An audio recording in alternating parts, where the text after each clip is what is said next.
But are you worried that it looks like it's going to fail at the moment? I mean, you know, how would the government yep.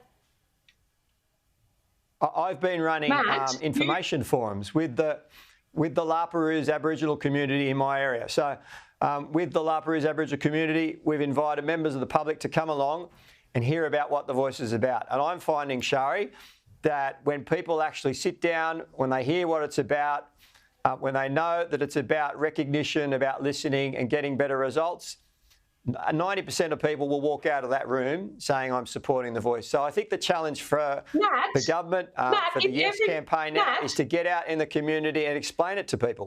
All right, let's bring in Bridget McKenzie. Matt, if it simply was about constitutional recognition of our first Australians and ensuring governments of the future close the gap, everyone would be on board. Nobody would be against that proposition. The reality is that isn't what it's about.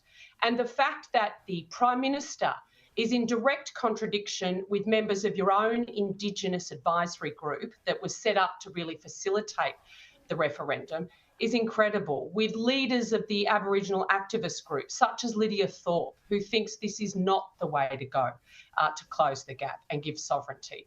Across the board, the failure of this government to provide the details and to justify their case with objective measures and rational argument rather than emotive tugs at the heart that we all want to see better outcomes, is meaning that this is failing because Australians deserve better from their government. And so I just find the fact that the Prime Minister hasn't read the full Uluru Statement from the Heart absolutely astounding. I find the fact that the Prime Minister and even yourself, Matt, are in direct contradiction with other members of the Indigenous Advisory Group on what the Voice's role is in our parliament and in our governance structures going forward. And the fact that it's in direct contradiction with many constitutional experts really beggars belief that you're trundling out that it's this benign kind of situation when it really isn't.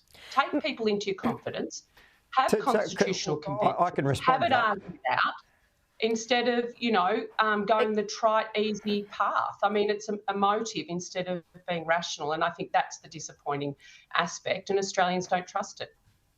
Matt Thistlethwaite, do you think it's also problematic when there's a lot of media attention given to the Prime Minister's admission to Neil Mitchell yesterday that he hadn't read the full supporting documents to the Uluru Statement from the Heart? That's something that Bridget McKenzie just mentioned.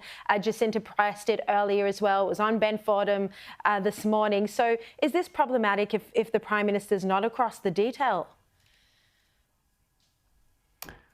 He's certainly across the detail. The wording that's being put at the referendum, the wording of the question, the amendment to the Constitution, the wording that will be inserted into the Constitution, comes from a reference group that was established by the government to advise us about that wording. And that includes leaders from First Nations Australia from all over the country. It includes constitutional law experts as well.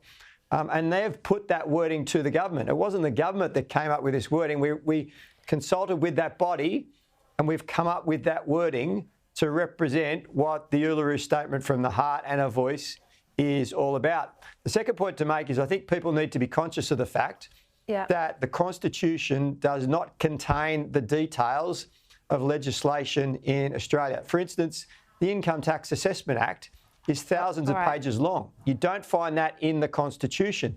The head of power that grants the Commonwealth the power to make a law with respect to income tax is in the Constitution. It's a one-word line. And then the Parliament, it's up to the Parliament to come up with the details. This is the same with the Voice. The power to make the law, to create a voice, it's up to Parliament to come up with the details. All right, Matt Thistlethwaite, Bridget McKenzie, we'll have to leave it there. Sorry, hopefully we'll get a bit more time with you next week, Bridget.